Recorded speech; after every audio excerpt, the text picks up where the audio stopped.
Hello, and welcome to the DraftCast. We are joined by Will today. How are you, Will? Yeah, very good, thank you. Thanks for having me on. No problem, good to have you back. We'll look at the progress of the league table during game week 34 and how the DBF Pokal Cup final is going. You've brought a segment along, so make sure you keep listening to find out what that's all about. Can we have a teaser for the segment, Will, without giving too much away? I think it's a good one. Teaser, it will include, I've nicknamed it the Daily Northgate. Okay. It's like a segment out of the paper. And it will just assess each team's and some of their key players, and also who I think has the potential in the last sort of few game weeks of the season to go on and win the league. Okay. So, stay tuned. Sounds good. Right. Let's have a look at the league table. So, partway through game week 34, there's 2 games left to go. Is that right? Tonight and Thursday? You've got Palace Leeds, which at the time of recording is just kicked off. And I think you've got Man United Chelsea later on in the week, which is a double game week for some, but I don't think many have got many Man United players, or if they do, we've got rid of them after their last performance. Yeah, it's not going well for me. I've had 2 De Gea double game weeks. I'm like, do I, don't I? When, it's like a double game week, you never know. And then... He's probably the one guy you want to be knocking around in your team if you do have any United players. But there's been some unreal performances so far in the league, to be honest. This game week from a few managers, notably the top 2, to be honest. Yeah.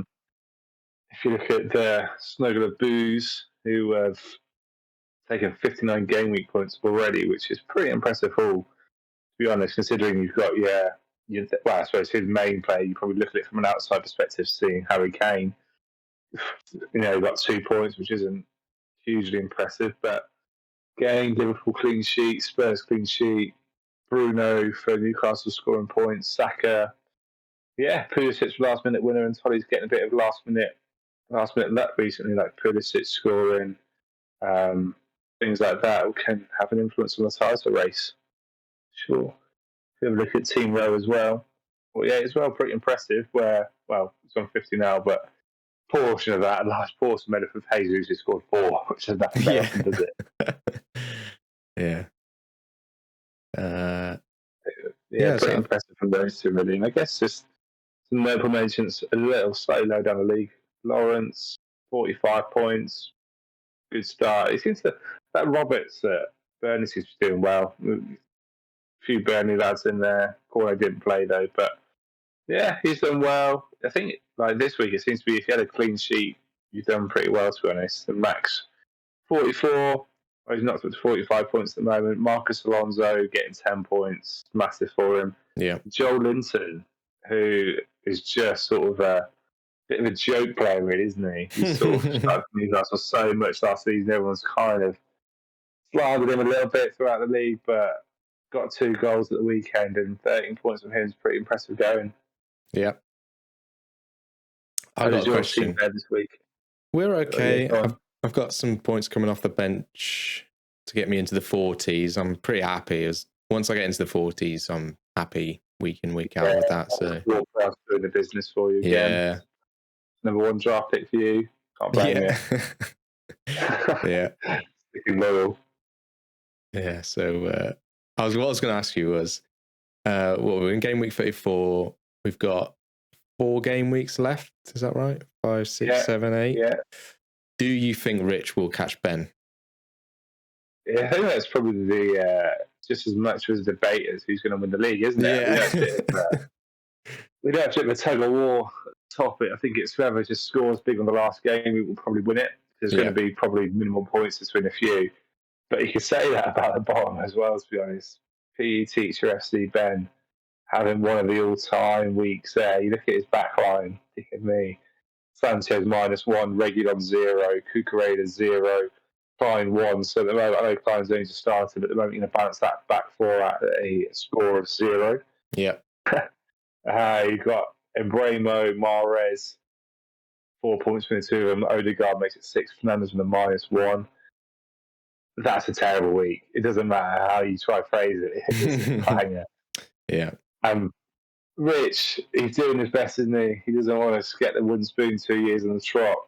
Fair play, he's invested in some Newcastle defenders, which, 6 months ago you'd be laughing at him, but since the turn of January, or since the New Year's rolled in, Newcastle have picked up, I think, third amount of points in the league. Only Liverpool and Man City have more. So, wow, that's I good. think he might catch him. He's got a couple of Burnley lads who, all of a sudden, since Sean Dyche got sacked, Burnley seems to be doing really, really well. Yeah. So it's going to be interesting. I think that will go down to the last game of the season. But if I was going to put a bet on, I'd probably say Rich is going to sneak it. Well, we'll see, won't we? Have you got any thoughts? Who do you think? I suppose who do you think will get the wooden spoon between Rich and Ben?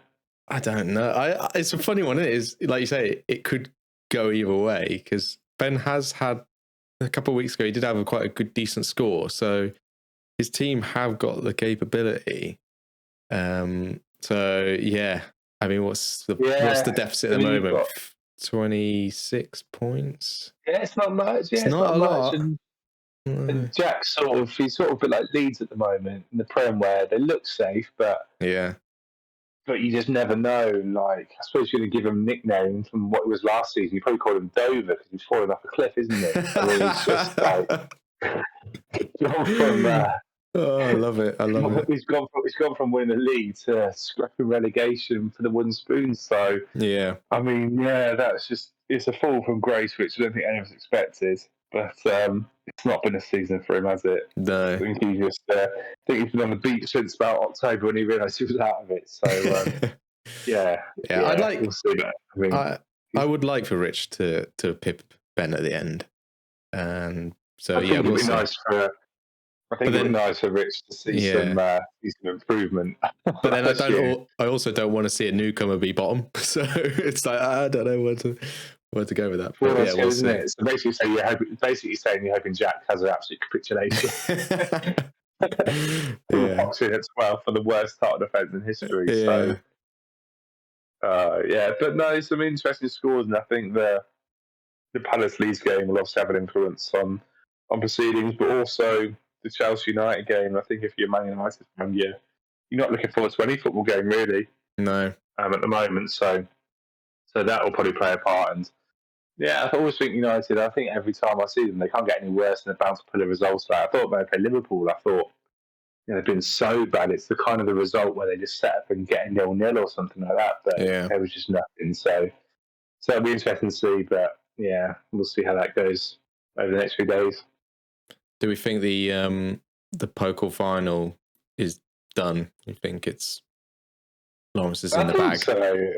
Yeah, I think Lawrence has got it. I think when you look at Lawrence, he had a steady season, to be honest. He's never seemed to be at the top end of the table in the seasons we've had, but he's always good in the cups. Like he's won the one trophy already. Looks like he's going to win another. So I think if you're winning sort of silverware every season, you've got to be happy. And he's fifth at the moment. He's got Adam in his sights for fourth.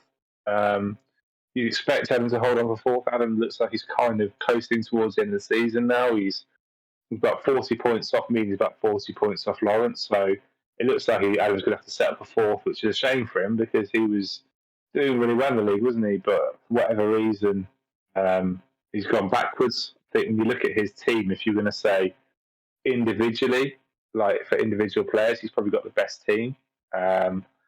But the thing is with fantasy football, you can't always pick the best players. You have to pick sort of some of the rough players from some of the lesser teams, but they play often and get the odd bonus point. Yeah. So maybe it's a lesson for next season because when you look at his midfield, he's got Diaz, Mane, Barnes, Havertz in there, which is an unbelievable midfield from sort of that perspective. But you just don't know. Like Havertz is going to start. Barnes was dropped at the weekend, and he's had Reece James, who I think we all thought was having a really good season, but when you actually look at Reece James, the last time he played 90 minutes was game week 20. Oh, he's played it once, so he played one full 90 minutes in game week 20, which is 14 games ago.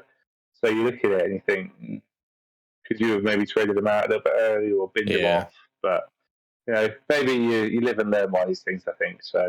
We'll see how it gets on. But yeah, I think it'll be I think it'll be a bit disappointed to have come fourth, which it looks like he's going to do at the moment.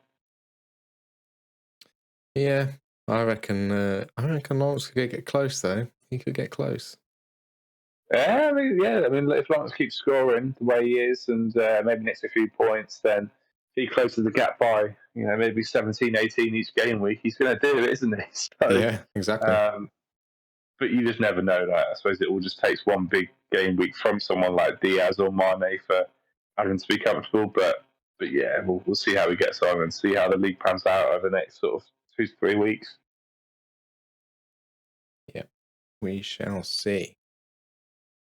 Right. Yeah, I don't think there's much else to pick up on the league table. Yeah. I'll bring your team up. Let's have a look at your team, shall we? Yeah, you can pick through the bones a bit. Yeah, you've now got Son and Salah, which is nothing to be sniffed at there. Jeez. Yeah. No, the two best players in the league this season. I've only had Son for 3 game weeks, and the first game we had him, he scored a hat-trick against Villa. So I guess that was, although I was at the game, when you look in hindsight, I was still annoyed. I still wish Villa would have beaten them 4-0. But yeah, you have to look for positive and negative and think, well, at least Son scored the goal. So that was a really good start. But since then, he hasn't actually done anything. And then Salah gave Adam Robertson, who's gone on to do really well. So I think Robertson was always guaranteed sort of 6 points each game week, and he scored at the weekend, or scored against Everton, which was a really good thing for Jim. So fair play for that. But Robertson, you kind of guaranteed 6 points, but I knew that I wasn't catching anyone at that point. That I was kind of third, and I've kind of fleet between second and third, and the odd sort of stint in first place. But pretty much every one of those top managers has a Liverpool player in the back line. So it's kind of like if Liverpool got a clean sheet, then everyone gets a clean sheet. So I hit the gamble button. And I thought I'd just go for Son, just mix it up and see how we get on. And having 2 Wolves defenders, I'm not overly. Well, I've got 3 Wolves players. I'm not overly unhappy about having 2 Wolves defenders, to be honest, because they have been really solid defensively. But just over the last few weeks, they're kind of on the beach, I think, a little bit. Like losing to Burnham was a bad result for them. So we'll see how that goes. I think one of my favourite players is Gerhi. He seems to be getting points all the time for Palace, who've had actually a really good season for them. And they're quite strong defensively, so he gets quite a lot of bonus points. Chips in the odd goal and keeps clean sheets as well. I think probably my biggest disappointment is Konate. I think I expect him to start more of the season. I've kept him just for the sake of it. If he ever plays, then great. But he just doesn't play. He's had a total of 27 points all season, which is really it's not good at all. He hasn't played for a long time. But when he does, he usually keeps a clean sheet. So you look at it and you think, I've more kept him there just in case either Matip or Van Dijk got injured. But I guess that's probably why Liverpool have done well, because they avoid injuries. So lucky for them, they've managed to keep Matip and Van Dijk fit, who obviously are really good. So I think if I look at my midfield, Salah without questions the best player fantasy at the moment. It's just a bit of a lull for a few months, which is probably why I dropped down the league. I think if the AFCON wasn't this year, I think I probably would have been top, just because he was just ridiculous. But he came back from that, he lost, and he got knocked out of the World Cup on penalties again. That's how he lost the AFCON. I think he probably knocked him a little bit, but over the last few weeks, he's scoring and assisting again. Maybe not on the same level as he was sort of pre-January, but you take it because that's still a great points return. Got Jacob Ramsey, who I just really like. I traded him I was in a double trade with Rich, I think. I ended up getting Rich Saka and somebody else, which I suppose Saka's obviously done really well this season, but just like Ramsey, I think he's going to be good, and he's probably one player to draft next season more than this season, because I think next season he'll be more experienced. I think he's getting goals this season, but I think he'll get even more next season. And Trossard's kind of a solid draft pick. He plays every week. If Brighton score, he's usually got some sort of say in a goal, so whether it's a goal or assist. So I have to keep him. I think my biggest weakness has definitely been my strikers this year. Danny Ings, probably my 3rd or 4th choice, and I thought he's bound to start. We've paid £30 million for him. But for some reason, it hasn't really worked out. Whenever Danny Ings plays, Ollie Watkins, who I don't like anyway at Villa, gets in a bit of a strop and doesn't really want to pass to him, doesn't want to play, and every Villa manager we've had, Gerrard and Smith prefer Watkins. So sadly, that means the full guy for that doesn't get many games. Yeah. And then Hwang and Edouard's Hwang is probably my best striker, which says a lot, really. Not very impressive. I've got Souček who's solid, he starts every week. Hasn't scored, hasn't been the form as last season in terms of goal scoring, but probably a 2-3 pointer. Doesn't really get booked that much, which is surprising considering he's massive. And Pontus Jansson, who Brentford, for some reason, ever since Christian Eriksen joined them, have become really good. They're not letting goals in. Unfortunately, this week he lost on my bench. I thought playing Tottenham the way Tottenham are, you'd expect them to score, but nothing came this week, so I'm a bit annoyed left on the bench, but maybe that's a sign to trust your Brentford defenders at the moment because they're really, really good in form. So, yeah, a little bit annoying, but you take it and you move on. All right. Are you looking to make any changes? I don't really think so. I think when you look, I know a lot of managers focus on double game weeks. That's like a big thing for a lot of managers, but sometimes you find double game weeks, you draft a player in for that, and then they play one game week, and then they get rotated the next because they're knackered, especially towards the end of the season now. We're seeing that rotation kick in a little bit more because it's been a long season for a lot of teams, and we've still got teams in Europe. We've got Leicester in the semi-finals of the Conference League. We've got West Ham, UEFA Cup or whatever it's called, Europa League. We've got Liverpool, Man City still in the Champions League. So they're probably we're going to see rotations throughout, and that's why I've kind of kept Canate. So I think you've got to start one game because they've got tournament games coming up, and you probably see Salah get benched at one point. Yeah, depending how Liverpool look on the league. But if they've got Norwich or someone like that who they probably should beat, well, you might see him play 45 minutes if they're winning 2-0, 3-0, probably come off. So you've got to be prepared for that, and we'll just see how things pan out. But yeah, no, I'm probably going to stick with who I've got, to be honest. I think the team's done well for me this season. Third, I'm pretty happy with at the moment. Obviously, I'd like to get a few places higher up, but yeah, I'm pretty happy with the way things have gone this year. Like I said, lost Salah for like 6 games or something like that. So you'd like to think if Salah was there for 6 games more than he was, I'd probably have another 30, 40 points, would probably put me first, but that's just the way it is. Other managers had still the same. So we move on, and I hope there's no AFCON next year. So yeah, but not necessarily going to get Salah again, are you? So I don't know, mate. He seems to find his way to me. Kind of like a connection. I don't think he wants to pay for anybody else. I know, but like trading Robertson out with a gamble, only because if you're superstitious, Robertson's won every league that we've had. It's won the last 3 leagues. I think he's the only player to survive and have that. Obviously, that won't happen this year now that I've sold him to Jim, but it's quite an interesting stat, to be fair. Yeah, I think I've got a feeling he was the only player that's been in every winning manager's team. So yeah, maybe if I'd have kept him, who knows? But that's just one of those things. You never know what's going to happen. Son might go and score 10 goals in the next sort of 6 games. Anything can happen. Yeah. So it's still to play for. You know what's going to happen? Now you've said that, Jim's like, well, that means I'm going to win the league, doesn't it? So bad. Yeah, you can think of that, but the reality is it's not going to happen, is it? No. So, we'll touch on that a little bit in my segment in a little bit. So okay, we can, well, let's get to that. Let's crack on. Let's get your segment up. Yeah, excellent. So my segment is called the Daily Northgate. I just called it the Daily Northgate. Let's put it together because it sounds like a bit like one of those things you'll see in the back of like the papers and the back pages where they go through sort of like last sort of end of season. You know, who's odds on to win the title. We look at the team's best players, the estimated values. So the way I've done this is I started up in reverse order. So what I'm going to do is I'm going to basically highlight a manager. I'm going to look at what their current league position is, the total amount of points they've got. Yeah. This is on a personal opinion. So this is who I think is their MVP. Okay. Not necessarily down to the amount of points they've got, but this is like over the course of the season, who is a really valuable player in that team. And just to add some, I guess, some of my insight, how much I think they're actually worth in the transfer market. So this is separate away from the fantasy football transfer value. This is what I think they're actually personally worth.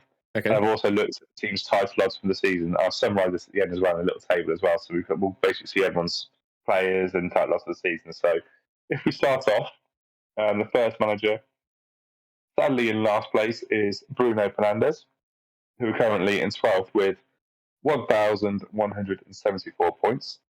When I was looking through Rich's team, he's got a few players. Obviously, it's slimmer pickings than most because he is in last place.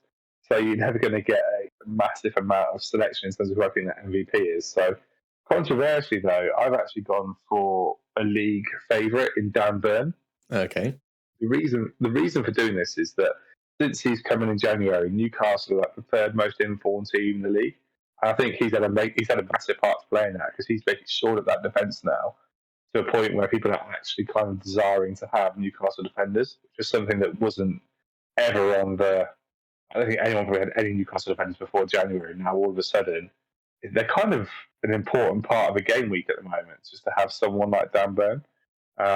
Because wherever they go, they kept the clean sheet at the weekend against Norwich. He nearly scored as well. He had a really good header that just went inches wide. So he's always going to be a threat because I know we nicknamed the Crane, but he's like 6'7" tall, but he's actually quite mobile as a decent footballer. So gone for Rich's MVP as Dan Burn.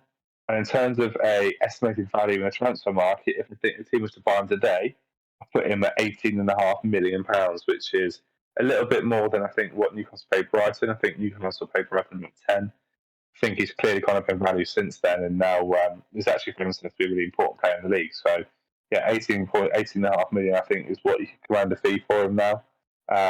But sadly, Rich, your title odds for this season are 1,000 to 1. It's not going to happen, mate. It's just not going to happen. So, 1,000 to 1, sadly, for Rich. Moving on, in 11th place, you've got PCFC, which is Ben. 11th place, 1,200 points. Again, we're looking through Ben's team. There are some players which people might, I guess, lean more towards than the one that I've gone for. But in terms of MVPs for Ben, I've actually gone for Craig Dawson. He's got players like Bruno Fernandes, Odegaard, Mahrez, who I guess are the obvious choices. But I think Dawson, from a defender point of view, he's solid. I know he's had a bit of a bad weekend this weekend, but that's the first bad weekend I can think of him having in the last 2 seasons. He's an unbelievable goal threat from defending. So whenever there's a corner from West Ham, you're always thinking, oh, no, you know he's going to be on the end of it because Dawson, he's absolutely nuts. He'll throw himself at it. And they keep a hell of a lot of clean sheets. It's like a classic David Moyes team. And Craig Dawson is at the heart of it. He plays a massive role in that.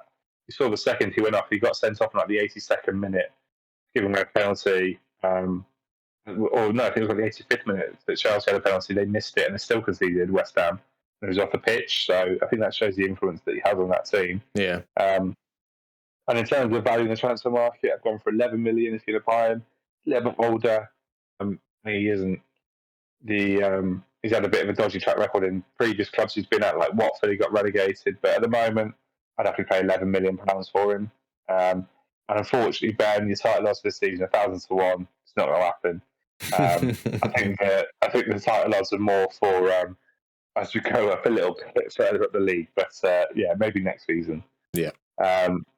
In 10th place, we have Rocket Santa Nudes, plus 4-4, Jack Farthing, whichever you want to go by. Absolute violation from Smart One Chat. That is ridiculous. And he's got some, Jack with 1,234 points, which is nice to see. It's in a nice order there, 1, 2, 3, 4. Looking through Jack's team, again, you're getting a little bit better now. You're not seeing some of the dross you've seen in Rich's team. Very rushed, but it's not been so Rich, not been that good. But you look at Jack. I was looking across his team. You've got Smith Rowe was a good candidate, but unfortunately didn't start a huge amount. St. Maximan again, he's been injured a lot of the season, so he's not the most reliable. Foden doesn't really start. Well, he does start, but then he gets dropped the next game week, so you can't have that reliability. So Conor Gallagher, I've gone for, who's been absolutely brilliant this season, and I was really surprised how well he's done. He got his England cap, which I think was fully deserved. The previous season, he was at West Brom, got relegated, and I kind of thought that was it for him. Like, he didn't stand out in there, he didn't look very good, but I was surprised to give him the chance. He's done brilliantly, to be fair to him, and I think if you're going to buy Conor Gallagher in the transfer market today, I'd pay $32.5 million for him. All right. I think he's had that one season in the Prem. So we're going up in value now. We'll see some value players increased now, which is good. So he's young, he's English, but he's also just only had one really good season in the Prem. So I wouldn't be comfortable paying more than that. And Jack's title odds, he's not in as bad a position as Rich and Ben, but he's still doing terrible. So 950 to 1 for the end of the season. And now we move on to yourself. Expected to lose. So we have you in 9th place with 1,284 points. So a gap of about 50 points, which is quite good going when you think if you're going to finish ahead of last year's champion, or Dover, as I'm going to start calling him. You'd be really happy with that. And no surprise when looking through your team that the MVP is Mr. Ward-Prowse. Yeah. The guy just scores goals and he's unbelievable. He seems like a nice guy as well. Yeah. He seems like the sort of person you'd happily want to hang out with. I guess when you look at across your team, there's people like Fabinho, who I guess from an actual footballing perspective is really, really good, but from a fantasy perspective is not that great. Mings is terrible, but he gets clean sheet the weekend, so fair play. But unfortunately, he is sat on your bench though. But Vardy, Vardy's been injured for a long time, and he has. I guess people like Fornells, who I don't really know what they do, but they're okay. But yeah, Ward-Prowse just has been unbelievable this season. Scored 2 goals a game at the weekend. Did you see them? One was a free kick. Yeah, beauties, like 2 absolute pingers. Yeah. Really nice, like low free kick, which you don't see that often. They tried to go to the wall, but he kept it around the wall. And it was just an unbelievable sort of finish, really. And then his second goal was one of the cleanest strikes that you'll see, which is just so satisfying to see as a fan. So yeah, really, really good player. And in the transfer market today, I'd value him at £37.5 million, taking him to our highest player currently in terms of value that we've seen. And title odds for this season, 750 to 1. So, next season, Luke, mate. Next season. I burn bright at the start and then I fade. Nothing. Well, yeah, it happens. In 8th place, Neymar, Mr. Nice Guy, Mr. Max Roberts, with 1,308 points. A solid first season for Max, who I was getting a little bit worried about for the first 2 months of the season. It was absolutely storming the league, and I thought this could be one of the great all-time newcomers to the league. Unfortunately, turned off a little bit. He made a couple of trades, so fair play for getting involved with those. It's always good to see managers trading and interacting with each other, especially from a newbie. But he's done really well. And I was looking through Max's team, and in terms of a sort of MVP for Max, I had a little bit of a decision to make on this one, but I had to settle for another West Ham player in Gerald Bowen. I think he's been so good this season. I don't think anyone really underestimated or expected him to do as well as he did. He's got some good players, and he's got there like Rudiger, who I really like as a defender. He's got Emmanuel Dennis, who starts in so well. Vinia, Semedo, Mendy as well in goal is great, but for me, Jared Bowen has just been unbelievable. He's kind of elevating himself now to I guess probably a 3rd or 4th choice pick in the draft next season. So I expect him to go high, and he is on that basis. I think he's scoring so many goals for a team challenging high at the league. His transfer value in the market is 42 million. So he is our new highest value player. Max again, title odds 750 to 1. Not going to happen again, is it? 7th place, we have Egan Cresswell, which is George's team, 1,320 points, so respectable from George. Not sure how he'll feel about his MVP. I'm surprised he got him in his team, actually, being a West Ham fan, but I've gone with a Chelsea player for Egan Cresswell, and that is Mason Mount. Not a massive fan of Mason Mount myself personally, but I think when you look at his stats, they're really, really good. He gets a lot of goals, he gets a lot of assists, and sort of in the last 4 game weeks, he's had 2 goals and 2 assists, so really, really solid scoring there. He seems to be quite regular under Thomas Tuchel, which is really nice to see, I guess from an English point of view, but I think there's a little bit more he can do to make that next step up to international level, to be a properly first choice, but I think it was on the Euros, he was kind of starting every game, but he didn't really do a lot. But his estimated value in the transfer market for me is 40 million, so he's, in my perspective, I'd sooner have Bowen in my team than Mason Mount. So that's why he's slightly less in value. But £40 million is still a respectable amount of money. If someone wants to give me £40 million, I'll be happy and take it. Yeah. And Georgia odds for this season 650 to 1. So it's almost like going through a horse race. You've got your horses which have got 3 legs at the moment, which you're going through, but slowly progressing at the table to horses with 4 legs, so they're getting there. That's where you see the odds start to drop. So 6th place, we've got Emil Pesky, Jim's team. 6th for him this season, 1,200 points is currently on. I think a solid season from Jim. We know that he likes to have a draft at the start of the season, and he likes to try to stay involved as best he can do. Even if he's out of contention for the league, he likes to get involved with trades and see what he can do. So, looking through his team at the start of the season, he's got Lukaku. You would assume that he would have been the MVP without question. I think when he first joined, we were all sort of scrambling over Lukaku, thinking this is the guy who's going to get so many goals. And he started off like that, to be honest. He started off really, really good. Sort of in his first sort of 4 games, he got sort of 3 goals. So you're thinking, oh, this is ominous now.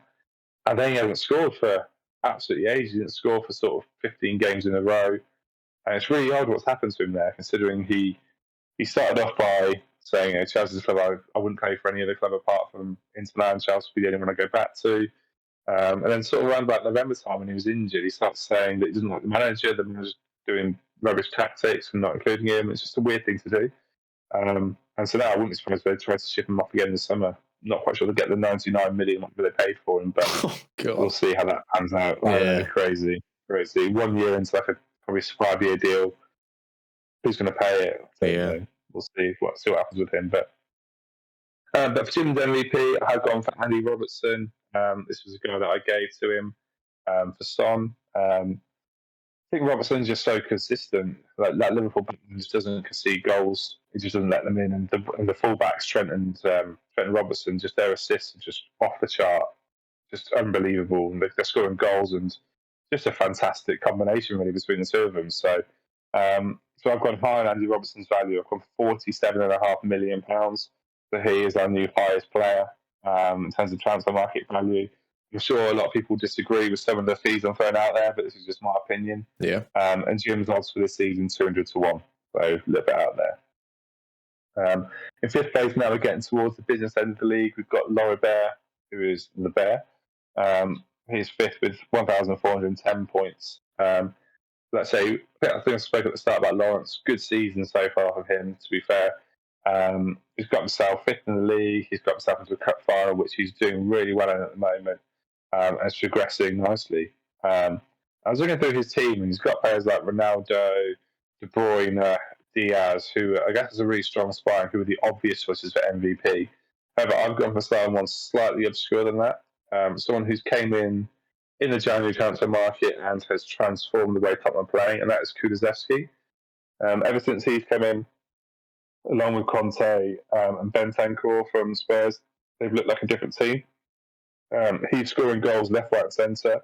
He's assisting, and I think over the course of a season, if he had a full 38 games under his belt, he'd be right up there. But I have given him a slightly lower value than most at £28.5 million.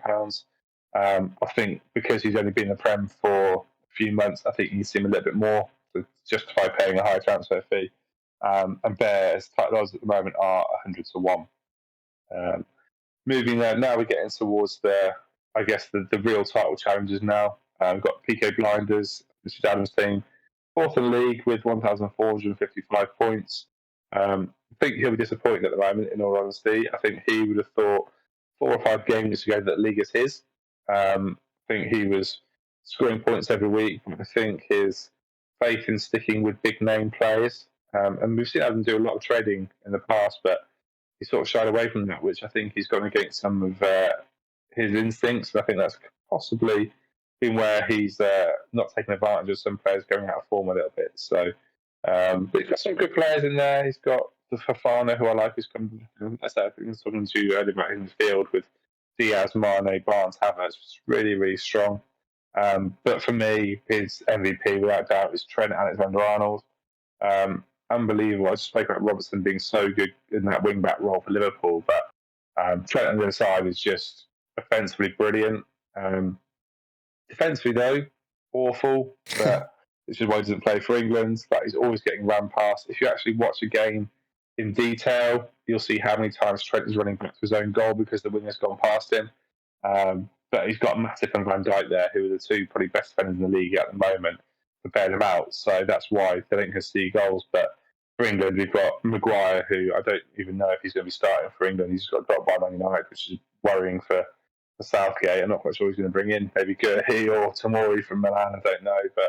But Trent is Adams MVP because of the stats he puts up. But because of his defensive fragilities, I wouldn't be paying more than £41 million for him. He gets goals and assists, but as a defender, you want them to be able to defend. That's what they're there for. Yeah. So I'll be looking for a little bit more than that. So Adams' odds for this season, he's still in the running, but he's 20-1. So if you want an outside bet, stick a fiver on to get 100 odd back. That's your outside bet for the league. Moving on to myself now. Gareth Northgate, so third in the league. Reasonably happy at the moment, but would obviously like to be doing better. I think I'm not going to bother running through my team. I did it earlier. I think everyone will know who the MVP is, and that's Salah. Yeah. I'm not going to spend too much time on this because this one's just obvious. His transfer value is 60 million. He's the best player in the league. He's outrageous, and he's coming towards the, I guess, his peak years now. Kind of in that stage. So the reason why he's not 160 million is because he's not 21. Unfortunately, he's towards his late 20s. I think he might be 30 now. I'm not sure. Possibly even older than that. So you're not going to pay much more than that for him. And my title odds for the season, I'm still in with a good chance at 6-1. So yeah, I'm still lurking around. I'm still there. I think I've described myself as herpes before. Can't get rid of me that easy. So yeah, I will keep coming back. In second place, we've got Team Row, which is Tom. Strong season from Team Row. Lurking around, he's a bit like a bad spell at the moment. He's not going away, which is what you want to see from title challenger. That's their second place in the league, 1,509 points. Looking at his team, he's got players like Cancelo, who are really good. Dijk has done really well.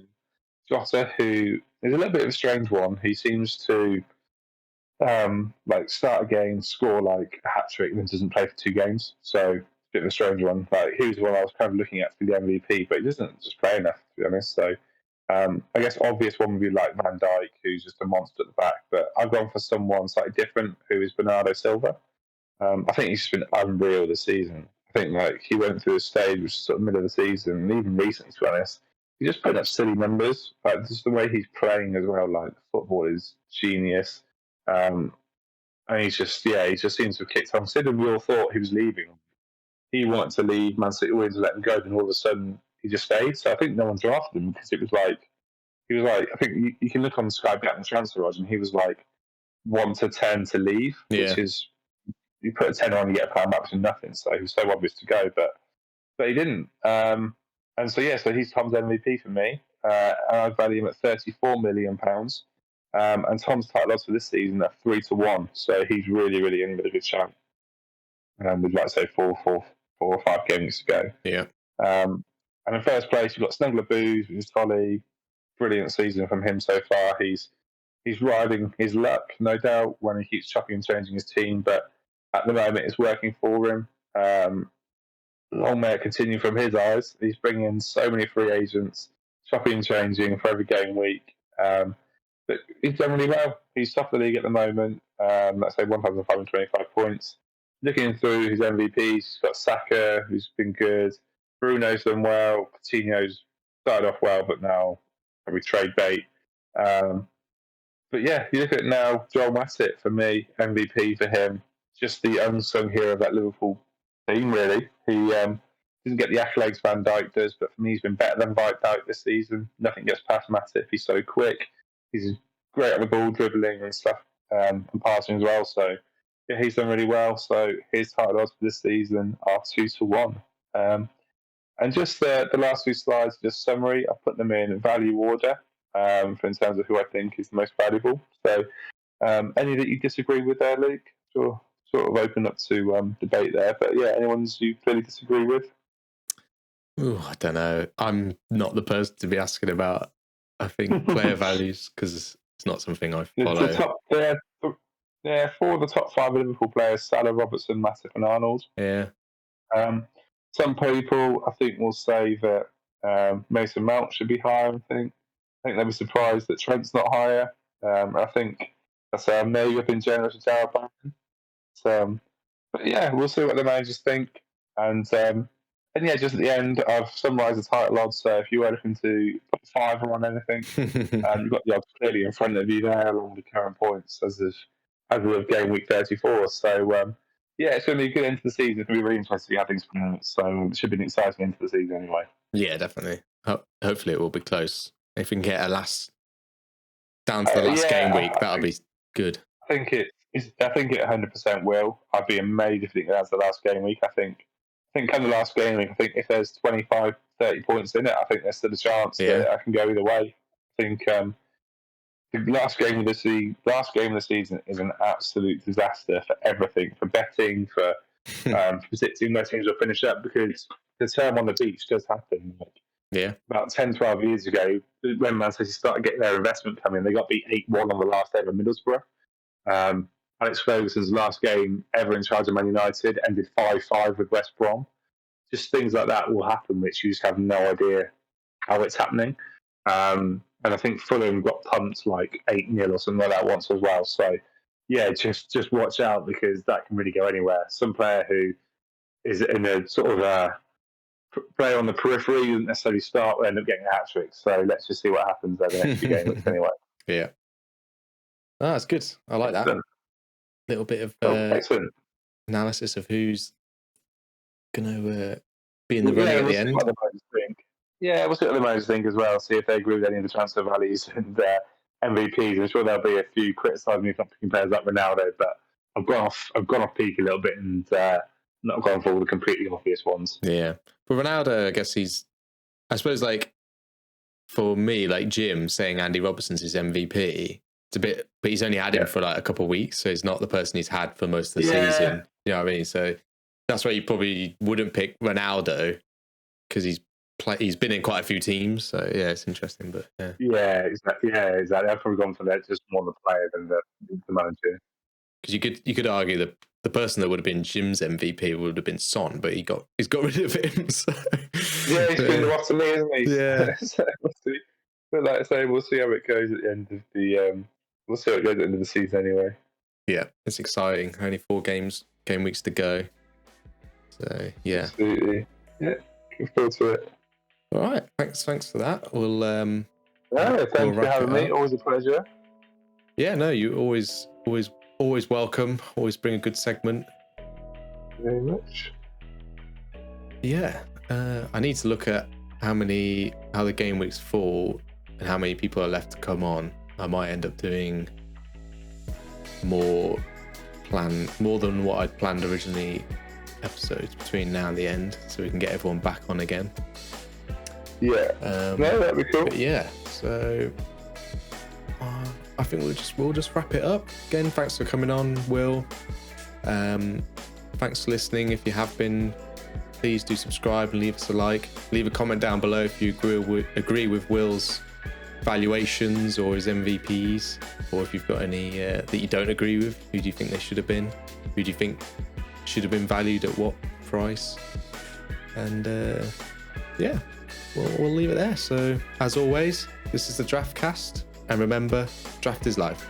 See you next time.